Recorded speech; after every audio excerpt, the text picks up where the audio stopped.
Welcome back, everyone, and welcome, DJ.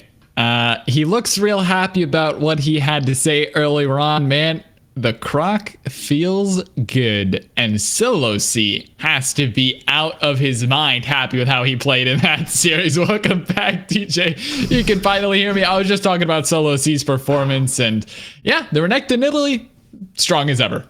Don't worry, I could hear you there. Just I believe you're muted, DJ. I'm not sure if I'm probably sure they can hear you, but I can't hear you. So it's a little bit of a difference. I am muted. I did have the headphones in my hands, so I could hear you. But okay, I'll take this ridiculous glasses off now. But I had to make the point.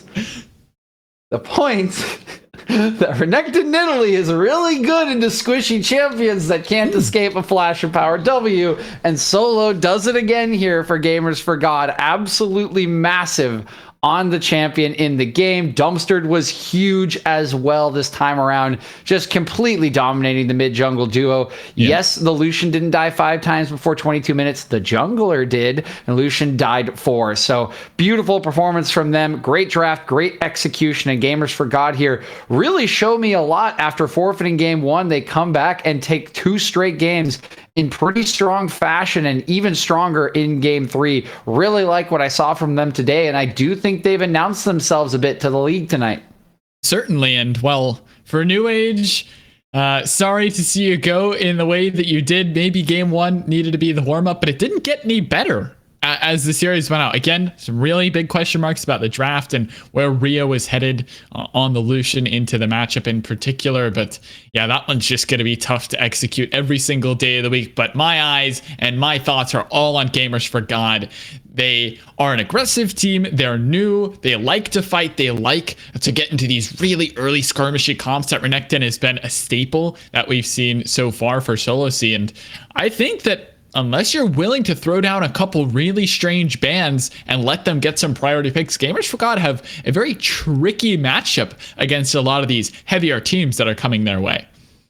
Yeah, I think they really will. I think there's going to be a lot that these teams need to respect from Gamers for God here. Solo on this Renekton, or potentially really any melee, they'll have to respect. Now, you mentioned, I think RMC did, that he's played a lot of different champions already. So maybe Gamers for God's finally starting to figure out their style. But regardless of what it is, they looked a threat tonight. There were some messy moments in game number 2 for sure, despite the good draft. But I think they knew the whole time that their draft was winning, right? They had a good team fight. All they needed to do was stop Soul from coming through, not let Potato get ridiculously far ahead after a couple of early solo kills, and they did enough. They did what they needed to do. Game 2, they identified the win condition really, really well. Again, it sort of presented itself to them, of course, which was just, kill mid-jungle over and over again, but they executed it really, really well. Blase, despite getting caught out once, looked good on the follow-ups. Their AD carry was solid. Like, very nice team play in game number 2, a clean performance. And again, for a team that is new to the league, that is new roster in total, this looked like a very good performance, a very encouraging performance, and one that will garner respect out of every other team that has to play them still. We won't talk about some of those spears that we noticed there dumpstered in that mid game, but I mean, when you're that fed, you don't even need to land the spear. The kills just come on and flying through. Any final thoughts, DJ, before we send it back to our casters for the interview and to wrap it up for the evening? Big congrats again to Gamers for God. I think it takes a lot of mental fortitude to come back after the forfeit, to kind of have all those things happen and still make it out with a 2-1 here, and again a very convincing performance in game 2. So very excited to see what this team can do throughout the rest of the season, and keep your eyes on Solo, man. Those were Solo and Dumpster. That's a good 2v2 jungle right there, and they could get some other heads to roll across the league. We got the Spearmaster in the call now, so we're going to quickly reward the faithful as they grab a 2-1 victory over the likes of New Age Frost. We have an interview set up with Dumpstered himself. Dia and RMC, take it away. Thank you so much, Necrox and DJ. And Dumpstered, I know that I can't see you, but I want to welcome you to the broadcast once again. Your second appearance in one day. I think that's already some sort of record. I think it might be, yeah. We don't get this too often. We don't get series like that too often. Starting off with an FF, it was the most odd of ways to start our evening. I want to know, after that first game technical loss. How did you guys end up recovering and going into the second game of the night in such dominant fashion? We just treated it like it was the first game. We just put that in the past. What, we can't control everything that happens in real life, so we just try to put that behind us and focus on winning essentially the first game. That's just, we treated it as game one for us. So we didn't even think about losing one game. We just thought it was 0-0 and focused up. Sounds like a bit of a risky proposition, considering that we were told apparently Gamers Forgot needs a 1 game warm up, or was that New Age Frost? That was New Age Frost. Oh, okay. Gamers Forgot, they're on all the time. We performed. Okay. Excellent. There now, we mentioned that forfeit in game one, but I'm not sure if it was properly communicated here. So I want to give you a chance, Dumpster, here to explain, and make sure there's some stories heard about what happened with that game one forfeit. Our mid laner, he said he could get off early for work, and he did, but then he forgot his keys to his apartment at work, so he had to go back, which is 10 minutes each way. So he ended up being 30 minutes late or whatever, but he should have been on time. But yeah, just unfortunate that he forgot to get his keys. Yeah. That is indeed unfortunate. Paddling issues. Good thing he's not the jungler. Well, speaking of Solo as the mid laner, though, I noticed that Solo hadn't repeated a champion until tonight, and then tonight Renekton doesn't get banned. We get Renekton only pretty much tonight. What was the team's reaction when it wasn't banned? Were you guys happy about it, or was it just kind of Renekton's just good into this sort of thing? We were surprised that they didn't ban it. We thought they would, but they seemed like they wanted Lucian as the counter, which is a good counter to Renekton, right? But we expected that, and we just trusted Solo to be able to play the matchup, because he knows that if he gets even a little bit of a lead on Lucian, it doesn't really matter if he loses early game, which you saw what happened.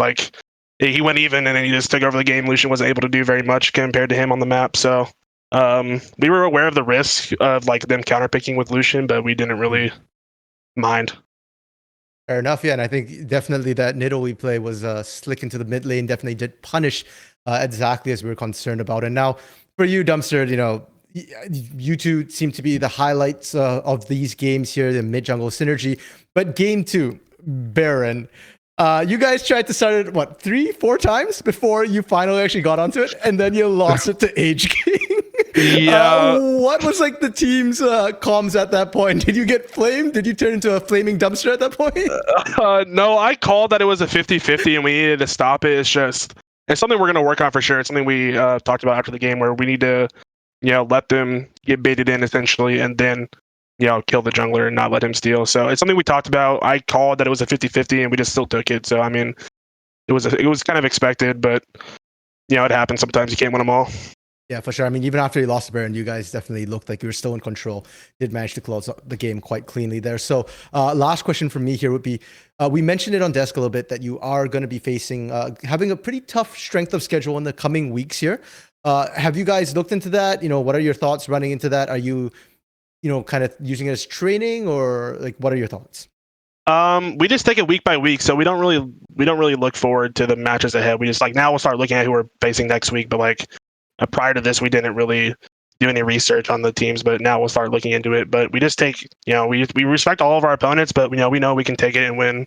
If we play well, like we did tonight, if we played as well as we did tonight, we can definitely beat anybody in the league, I think. So, we just take it 1 week at a time. You guys definitely came in tonight a little bit underestimated, I think, and that for that reason and that reason alone, I just want to ask you: do you have any words to convert those who aren't already Gamers for God fans after tonight? Well, I just want to say, Dia, your G4G stocks are absolutely booming right now. They really are. They really are. I actually feel so good after tonight. Dude, this is why they rejected the Sharks.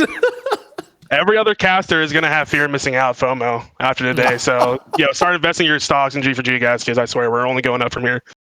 Pile onto the hype train now. You heard it here. You've seen the performances. It was an incredible thing to watch here, and I'm so glad that we got to have you on the stage finally. Thank you so much for joining us, Dumpster. Thank you, guys. Appreciate it. Well, I'm sure that we'll see him again in playoffs too, RMC.